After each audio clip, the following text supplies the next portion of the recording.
What's up, internet? Happy Tuesday morning. It is the one and only DJ Treesy Trees coming to you with a post up live, y'all. The WNBA season has been going fast and furious. Honestly, the schedule kind of just hit me upside my head. I knew the WNBA season was starting, but it seemed like the practices, the media day, and then the home openers kind of all just happened at one time. So I'm glad to be on here talking to y'all about the WNBA, not just about the Sparks, but about the WNBA in total for the opening week. And I got some pretty cool highlights to go over with y'all. If this is your first time here, I go by the name of DJ Treesy Trees, and I am always here posted up, running my mouth about sports. Take some time to go ahead and like, share, subscribe, do the things. You want to make sure that you keep it locked right here on my channel for all things women basketball, but especially LA Sparks. Let's jump right into my week one recap, y'all.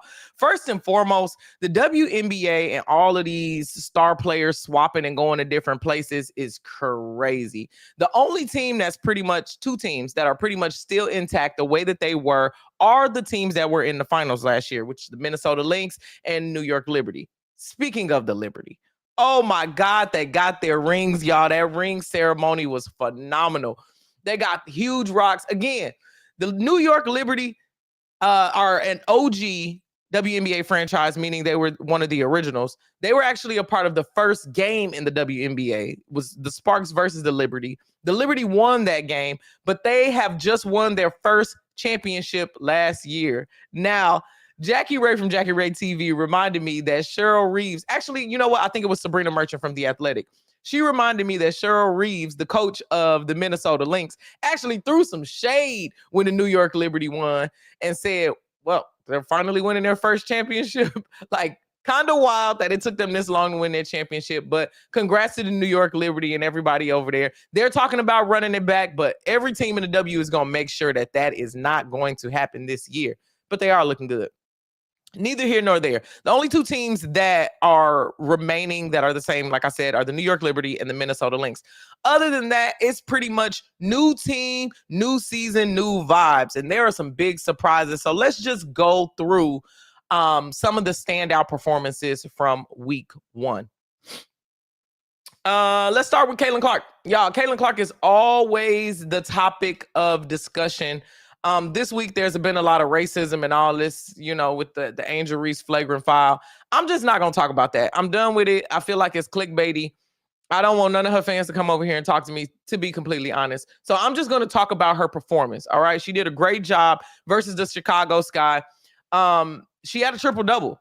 So it was her first in her WNBA career. Everybody had a great home opener. Pretty much everybody had a great home opener. But Kaitlin Clark, 26 points, 11 assists, 10 rebounds. Okay.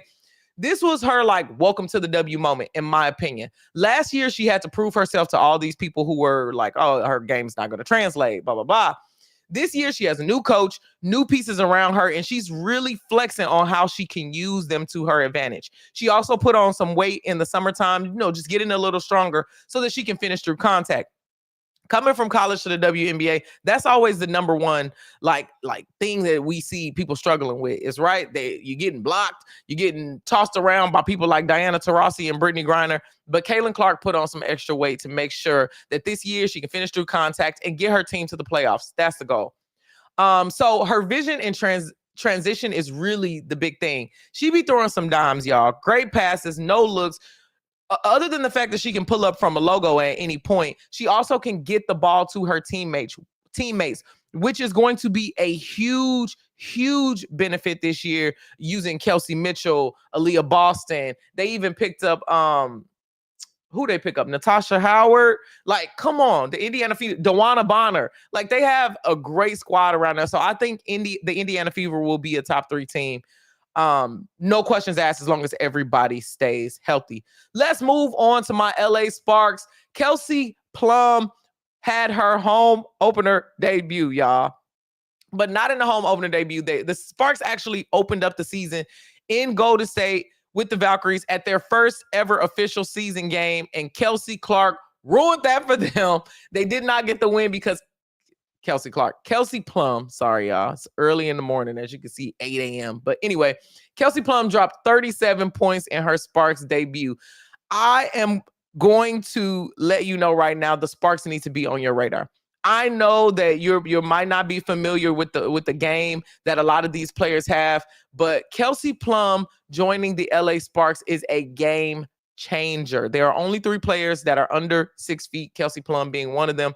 So the pace and space from the LA Sparks is going to be lethal this year. She shot lights out with confidence, used screens effectively, really played well with her teammates.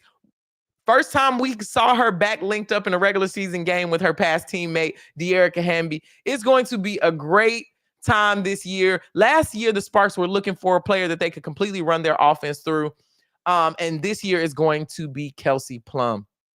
She's giving that veteran presence that we need. She's very vocal on plays. And at media day, a lot of her teammates was saying like she's really funny, but she's going to hold them accountable. So her coming into work and working so hard is actually raising the level of awareness of her teammates and just bringing them just good vibes. So we know how a one player can make people better, especially here in LA with Mamba mentality. I am hoping that Kelsey Plum's spark continues to fuel this team and raise the level of play throughout the season. Excited to see more from Kelsey Plum, but 37 in the home opener when the record was 34, tied by Napheesa Collier of the Minnesota Lynx earlier that day. And before the night closed on the West Coast, Kelsey Plum had already dropped 37 and beat that record. So excited to see more from Plum Dog. Let's move on to the New York Liberty. Again, I talked about their ring ceremony. They were at home. Ellie the Elephant. I think she didn't do looking. She did a Nicki Minaj performance. So just watching the whole game on the WNBA app has been phenomenal. The New York Liberty, I'm sorry, they aren't completely intact. They added a player. So they lost they lost Sloot and they added Natasha Cloud. So Natasha Cloud in her home opener with the New York Liberty scored 18 points, 8 assists, and 5 steals. Now I'm going to tell you something about Natasha Cloud. I have never seen a player be such an X factor. Last year she was in Phoenix. The Phoenix Mercury were not that good of a team.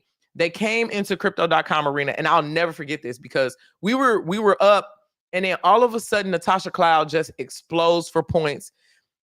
They get the win. She sets a career high. She comes back in the tunnel in crypto, and it's just like, yeah, screaming and going crazy. So I'm not sure what she's ever going to do. Some games are up, some games are down, but she is a dog, and she is going to be the extra catalyst that they need in those playoff games. Sloot was doing the same thing, but I think Natasha Cloud is just so dangerous off the dribble. Her de-acceleration, her acceleration, her basketball IQ, just being so hungry and always hustling for the plays is going to really make a difference in the toughness of the New York Liberty. So they got a good one there in Natasha Cloud. She probably already got a chip on her shoulder because she got traded from the Phoenix Mercury pretty unexpectedly. But New York is a great place to be. The owners are bought in. They raised that banner. We'll see if anybody can unseat the New York Liberty this year. Let's talk about the Chicago Sky and Angel Reese. Whoo, Chicago.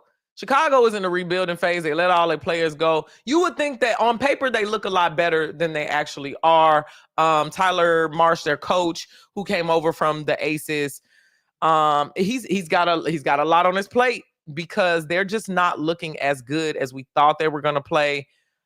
Angel Reese is a great player. You can tell she really worked on her game in Unrivaled this season. She was doing a lot of work with Lisa Leslie, working on that footwork. She shot a 3-pointer straight up and hit it. Like she only, I think, attempted like 6 threes or something last year. And in the first game, she hit a 3 because nobody was defending her on that. So I'm glad to see she's growing her game.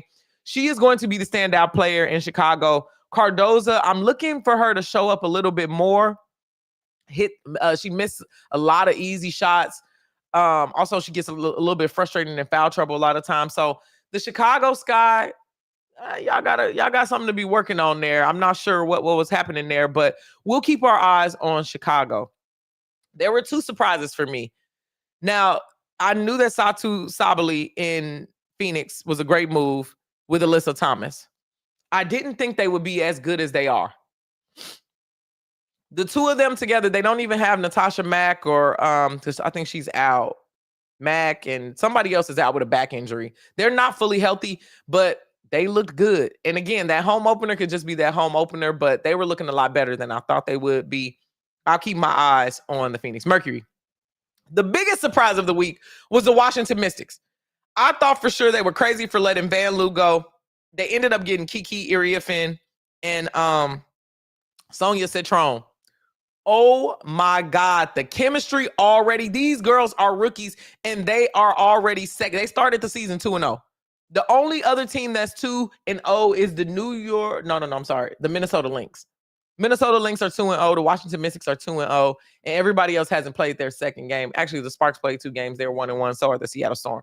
But the Washington Mystics starting 2-0 is a huge wild card. It has been a poverty franchise for so long. They've just been giving away their players. We've not been sure on their strategy. They got rid of the GM and the coach, so everybody's new there. And they looking good. Kiki is a dog. Hopefully they can stay healthy when they get Aaliyah Edwards back. I think the game is going to change for Washington. So let's just keep an eye out for the Washington Mystics. I didn't think I would be saying that on this show, but that is what's going down, and we're gonna keep our eyes open there. Let's quickly go over the power rankings through week 1. Minnesota Lynx are number 1. Washington Mystics are number 2. Phoenix Mercury 3. Indiana Fever 4. New York Liberty 5. Sparks 1-1 already are 6. The Seattle Storm 7. Atlanta Dream 8. That team should be better. I don't know what's happening with the Atlanta Dream. Maybe that first game was just shaking off the rust, but they got rid of their coach too. So it's like, I don't really know what's happening there, but no, they didn't. I think, is Tanisha still there? No. Tanisha, she's not there no more. The Connecticut Sun got a new coach. They're 9. The Aces are 10. They're going to be fine. The Aces are going to be fine. Asia Wilson and all of them are going to be fine. But the Aces looked rougher than I thought they were going to look. Valkyrie 11, Chicago Sky 12, and the Dallas Wings 0-2. 13. Now, I'm not worried about the Wings because Paige Beckers is looking great. As a rookie, she's already translating her game. I don't know what's happening with Arike now. It's like you add Paige and Arike, she scored like 9 points. I had her on my prize pick slip. I'm like, Arike, what the hell is going on here? I need you to still be Arike. So they need to figure out their offense and the balance of it all, but that's really what's happening with the Wings there. Let's talk about our standouts and just give you a quick recap of it. Kaitlin Clark, triple-double already. Kelsey Plum, 37 all gas. She's going to be a leader for the Sparks. Natasha Cloud for the Liberty is definitely going to be their X factor. Angel Reese getting them rebounds and scoring them points. She's still doing her thing. And then the Washington Mystics are going to be a sleeper team to look out for. Thank y'all so much for tuning in to this morning episode. It feels good to just get up and talk about sports in the morning. I see why First Take is such a hit. You know, the mornings are for me. Before I go to work, before y'all at work, I'm on the West Coast, so maybe all my East Coast and Middle America followers are already at work, but I ain't even clocked in yet. I ain't worked on nothing for work, but it's good to just get this out of my system and talk about it. So you know what? I might do this more often. Let's see how this video does. Let me know in the comments what you thought about the WNBA's opening weekend. If you want to see some of the stuff that I shot, make sure you follow me on social media at DJ Treacy Treese. That's at DJ TRICE. Make sure you keep it tapped in with LA Sparks Weekly, the show that I co-host with Michael Matthew on Infinity TV. I will be posted up right here talking about sports and all the trending things happening in the WNBA. I'll pop back on later this week to talk about the NBA Conference Finals. I got a lot to run my mouth about on there, and I'll also tell you how I hit on Prize Picks. Hit me up on social media. Let me know what you think about this episode. Stay tapped in. Keep enjoying those sports, and I will see you soon.